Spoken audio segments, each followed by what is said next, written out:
अध्यात्मप्रेमी, भगवत भक्तिप्रेमी सुहृदजन हो, विनम्र प्रणाम. काही दिवसापूर्वी आपल्या गीता धर्म मंडळाचं YouTube चॅनेल आपण सुरू केलं. आता त्यावर नियमितपणे लाईव्ह कार्यक्रम सुरू करण्याचा आपणा सर्वांचा विचार आहे. सुदैवाची गोष्ट अशी की गीता धर्म मंडळ हा एक आधारवड आहे आणि त्याच्या सावलीमध्ये विसावलेले आपण सर्व गीता धर्म मंडळाचे सदस्य आहोत, सभासद आहोत. हे सदस्य कशा प्रकारचे आहेत? तर गीता धर्म मंडळ हे एक विशाल कुटुंब आहे. गीता धर्म मंडळ हे एक सांस्कृतिक गुरुकुल आहे. आणि मग कुटुंबाचे सदस्य जसे असतात, गुरुकुलातले छात्र जसे असतात, ते जसे एकमेकाशी स्नेहबंधानं घट्ट बांधलेले असतात, तशा प्रकारचे आपण सर्वजण आहोत. आपल्या सगळ्यांना बांधून ठेवणारा हा पक्का धागा कशा प्रकारचा आहे? तर हा धागा गीता धर्माचा आहे. गीता धर्म हा शब्द नीट लक्षात घेतला पाहिजे. गीता धर्म म्हणजे भगवद्गीतेमध्ये सांगितलेला सद्धर्म. नुसता धर्म नाही, सद्धर्म. आता हा जो सद्धर्म आहे, हाच लोकमान्य टिळकांनी अधिक सुस्पष्ट करून त्यांच्या गीता रहस्य ग्रंथातून आपल्याला सांगितलं. लोकमान्यांचे शब्द कोणते आहेत? तर हा जो गीतोक्त सद्धर्म आहे, त्या लोकमान्य म्हणतात ज्ञानमूलक, भक्तिप्रधान, निष्काम कर्मयोग. यातला प्रत्येक शब्द महत्वाचा आहे. ज्ञानाची साथ हवीच हवी, तिच्यामध्ये भक्तीचा जिव्हाळा, दुधात साखर हवीच हवी. पण या सगळ्या साधनाचा उपयोग कुठल्या साध्यासाठी करायचा? तर कर्मयोग. पण तो कर्मयोग स्वार्थासाठी नाही, परमार्थासाठी.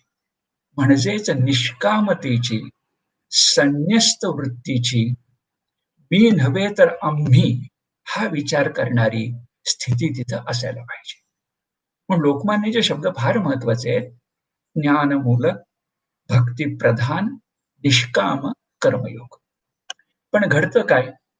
अलीकडच्या कालखंडामध्ये हे 3 शब्द, 4 शब्द सुद्धा आपल्या सगळ्यांना फार चांगले लक्षात येतात असं घडत नाही.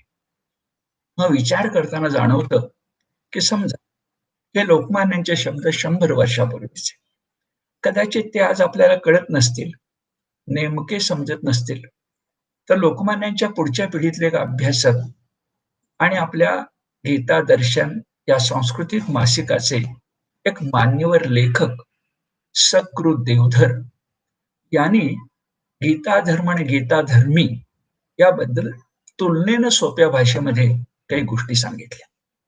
त्यांनी असं म्हटलंय की गीता धर्म मंडळ म्हणजे कुणाचं मंडळ? तर गीता धर्मी लोकांचं मंडळ. आणि गीता धर्मी लोक म्हणजे कोण? त्यांचे शब्द असे आहेत, भगवद्गीतेत जे उदात्त तत्वज्ञान सांगितलेलं आहे ते मानणारे, म्हणजे अद्वैताचं तत्वज्ञान मानणारे. भगवद्गीतेमध्ये जे उदात्त तत्वज्ञान सांगितलं आहे ते मानणारे आणि भगवद्गीतेमध्ये जी उदार तत्वे सांगितली आहेत त्याचं आचरण करणारे. पहिली गोष्ट विचार, दुसरी गोष्ट आचार. पहिला उन्नत, दुसरा उदात्त. अशा प्रकारे तत्वांना मानणारे आणि सांगितलेल्या तत्वांचं आचरण करणारे जे लोक, ते गीता धर्मी लोक. आणि अशा गीता धर्मी लोकांचं जे मंडळ, ते गीता धर्म मंडळ. तुमचं माझं भाग्य असं की गीता धर्म मंडळ हे शताब्दी सन्मुख आहे. 100 वर्ष होणार आहेत. कारण 23 जुलै 1924 ला गीता धर्म मंडळाची स्थापना झाली. 2 महामनांनी केली. एक म्हणजे गीता वाचस्पती, वेदांत वाचस्पती, प्रज्ञाचक्षु, सदाशिव शास्त्री भिडे हे संस्थापक. आणि मराठी वृत्तसृष्टीचेच नव्हे, तर भारतीय वृत्तसृष्टीचे भीष्माचार्य ग. वि. केतकर हे संस्थापक कार्यवाह. या दोघांनी मिळून गीताधर मंडळाची पायाभरणी केली आणि तो वेलू गगनावेरी गेला असं आपल्या लक्षात येईल. आज आपल्या गीताधर मंडळाचे जवळ-जवळ 12 म्हणजे 12 प्रकारचे उपक्रम आहेत, गतिविधी आहेत. जरा आठवण करूया. गीता संथा वर्ग आहे, गीता पाठशाला उपक्रम आहे, गीता अध्याय पाठांतर स्पर्धा आहेत. हे त्रिविध उपक्रम. याच्याच बरोबर दैनंदिन ज्ञान यज्ञ आहे, गीता दर्शन हे सांस्कृतिक मासिक आहे, संदर्भ ग्रंथालय आहे. हे त्रिविध उपक्रम. त्याच्या पुढं त्रिविध स्वाध्याय परीक्षा आहेत, गीता रहस्य प्रबोधा वर्ग आहे आणि विशेष व्याख्यान. हाही त्रिविध भाग आहे. आणि गीता धर्मडाच्या प्रेरणेने सुरू झालेले आणखी 3 भाग आहेत. एक आहे संस्कृत संभाषण वर्ग, दुसरा आहे योगासन वर्ग आणि तिसरा आहे रंगावली वर्ग. अशा प्रकारचे 12 उपक्रम आपण पूर्वी सुरू केलेत. सातत्यानं काही दशकं झाली हे कार्यक्रम सुरूच आहेत. आणि त्याच्यामध्ये भर म्हणून आता आपण सगळ्यांशी सुसंवाद साधता यावा यासाठी आधी गीता धर्म चॅनल आणि त्या चॅनेलवर आता लाईव्ह संवाद हा कार्यक्रम सुरू करण्याचा विचार करतो. हा विचार करताना डोळ्यासमोर कोणत्या गोष्टी आहेत, तर या संवादातून सुसंवाद साधण्यासाठी आपण 5 प्रकारच्या गोष्टी डोळ्यासमोर ठेवतो. या लाईव्ह कार्यक्रमामध्ये आपण चिंतन सादर करू, निरूपण सादर करू, अनुभव कथन सादर करू, ध्वनी फिती दाखवू, चित्रफिती दाखवू. अशा प्रकारचे लाईव्ह कार्यक्रम सादर करूया. इथं प्रश्न असा पडेल की आत्ताच त्या चॅनलची आणि लाईव्ह कार्यक्रमाची मदत आपण पहिल्यांदा कशासाठी घेतो? उत्तर आपणा सर्वांना माहिती आहे. पण आपणा सर्वांच्या वतीने मी सांगतो, कोरोनाचं वैश्विक संकट, कोविड-19 ची विश्वव्यापी महामारी, त्यानं अपरिहार्यपणे आपणा सर्वांच्यावर लादलेली सोशल डिस्टन्सिंगची गरज, ती अजून किती महिने चालणार आहे हे कोणालाच माहिती नाही. खरं तर सोशल डिस्टन्सिंग हा शब्द आपण उपयोगात आणतो, त्याच्या ऐवजी हेल्थ डिस्टन्सिंग किंवा फिजिकल डिस्टन्सिंग हे शब्दप्रयोग उच्चारणं उचित ठरणार आहे. पण सोशल डिस्टन्सिंग हा शब्द जास्त रूढ झालाय, तोच मी वापरतो आहे. अशा या कालखंडात सोशल डिस्टन्सिंग तरी कशासाठी? कोणती अपरिहार्य गरज आहे? एका वाक्यात आपण लक्षामध्ये घेऊया की हे कोविड-19चं संकट हे महाभयंकर साथीचा आजार आहे. या साथीच्या आजारामध्ये सामाजिक संसर्गाची एक घातक साखळी असते आणि ही जी सामाजिक संसर्गाची घातक साखळी असते, ती तोडण्यासाठी फक्त आणि फक्त सोशल डिस्टन्सिंग याच्या पलीकडे कुठल्याही प्रकारचा इलाज नसतो, नाही. यासाठी आपण पाहतो मार्च 2020 पासून आपण सर्वजण आपापल्या घरातच आहोत. घरामध्ये असणारे आपण घरात आहोत म्हणून सुरक्षित असे जे आपण आहोत ते अगदी शिशु बालांच्या पासून ज्येष्ठ नागरिकांच्या पर्यंत सगळे आहे.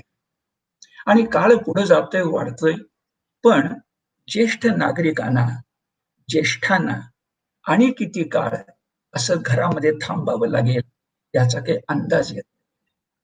अशा स्थितीमध्ये मग घरात थांबलो असता तंत्रज्ञानाच्या मदतीनं, नव्या तंत्रज्ञानाच्या मदतीनं गीता धर्म मंडळाला आपल्या सगळ्या पारिवारिकांशी, सगळ्या सदस्यांशी, सगळ्या सभासदांशी जर संवाद आणि सुसंवाद साधायचा असेल, तर त्यासाठी चॅनलवरचे लाईव्ह कार्यक्रम याशिवाय अन्य पर्याय आत्ता तरी आपल्याला दिसत नाही. गोष्ट आपण लक्षामध्ये घेऊया. आपण नव्या काळात आहोत आणि नव्या काळाची आव्हानं ते आपल्याला स्वीकारावी लागणार आहे. अशा वेळेला आपण मंत्रभक्त तर आहोतच, मंत्रस्नेही तर आहोतच.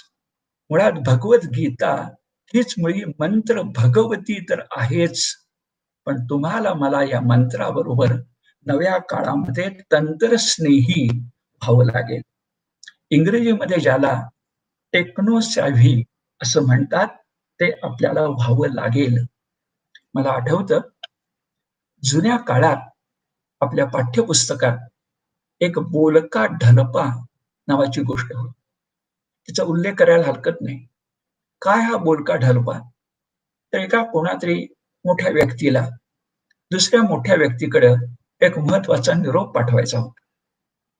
तो निरोप तोंडी पाठवता आला असता, पण तो तोंडी निरोप ज्या निरोप्याबरोबर पाठवायचा होता त्याच्या काही लक्षात येईना, त्याला नीट सांगता येईना. तेव्हा त्या व्यक्तीनं जवळच पडलेला, आता त्याला लाकडाचा ढलपा असं म्हटलंय, पण दुसऱ्या भाषेत तर एका अर्थानं ज्याला आपण तालपत्र म्हणतो ते असू शकेल. त्याच्यावर काही मजकूर लिहिला आणि म्हटलं हा ढलपा घेऊन जा, हा काय सांगायचं तो सांगेल. तो निरोप्या तो ढलपा घेऊन दुसऱ्या मोठ्या व्यक्तीकडे गेला. नमस्कार चमत्कार झाला आणि तो त्यानं त्याच्या हाती ठेवला ढलपा. तो वाचला गेला. त्याला कळायचं ते कळलं, पण निरोप्याला प्रश्न पडला की आपण काहीही न बोलता सगळं याला कसं काय कळलं? तो आश्चर्यचकित झाला. तो ढलपा परत दिला गेला. तो घेऊन घरी येताना तो मोठ्यानं ओरडत होता, अहो जगातलं आश्चर्य घडलं, आज लाकडाचा ढलपा बोलला. आणि म्हणून कथेचं नाव बोलका ढलपा. यातलं मर्म तुम्हाला मला कळलं की ज्याला साक्षरता म्हणतात, अक्षरांची ओळख म्हणतात, व्यावहारिक साक्षरता म्हणतात, ती आपल्याला कित्येक शतकांच्या पूर्वी अशा प्रकारे प्राप्त झाली. पण हा जसा बोलका ढलपा आहे ना, तसाच आजच्या युगामध्ये बोलका संगणक आहे. या बोलक्या संगणकाची मदत आपल्याला घ्यायची आहे. एक घडतं, या बोलक्या संगणकाची मदत घेताना तुमच्या माझ्यासमोर जे जग येतं, जे एकमेकाशी बोलतं, हे आभासी जग असतं. पण काही बिघडत नाही. त्या आभासी जगातून, त्या आभासी जगाच्या मदतीनंच तुम्ही आणि मी फक्त व्यावहारिक साक्षरता शिकूया नको, तर ज्याला आपण सांस्कृतिक साक्षरता म्हणतो, ती पण शिकवायचा प्रयत्न करूया. शेवटी गीता धर्म मंडळ हे कशासाठी आहे? तुमची आणि माझी जी विश्ववंद्य अशी भारतीय संस्कृती आहे, तिचा परिचय आपल्याला घडणं आणि तो आपण इतरांना घडवणं, हेच तर महत्वाचं आहे ना. ही सांस्कृतिक साक्षरता जपण्यासाठी गीता धर्म मंडळानं गीता धर्म या चॅनेलवर संवाद आणि सुसंवाद असा एक उपक्रम हाती घ्यायचा प्रयत्न केलाय. अखेरीस या क्षणी मला आठवण होते ते मराठीतल्या एका मोठ्या कवीची. त्या कवीचं नाव आहे कविवर्य माधव जुलियन. त्याने एका कवितेमध्ये म्हटलंय, अहो काळाच्या गतीबरोबर राहिला नाहीत तर प्रगती शक्य नाही. यासाठी ध्यानात ठेवा, थांबला तो संपला, थांबला तो संपला. पण उलट धावत्याला शक्ती येई आणि रस्ता सापडे. धावत्याला शक्ती येई आणि रस्ता सापडे. असा नवा रस्ता, उद्या हम रस्ता, उद्या राजमार्ग गीता धर्माच्या परिचयासाठी, प्रचारासाठी, प्रसारासाठी तुम्हाला मला करायचंय. त्यासाठी आपण उपक्रम सुरू करतो आहोत. मी सगळ्यांना विनम्र प्रार्थना करतो, तुम्ही पण सर्वांनी या उपक्रमामध्ये आपापला खारीचा वाटा उचला, सहकार्य करा, सहयोग करा. पुनश्च एक वार विनम्र प्रणाम.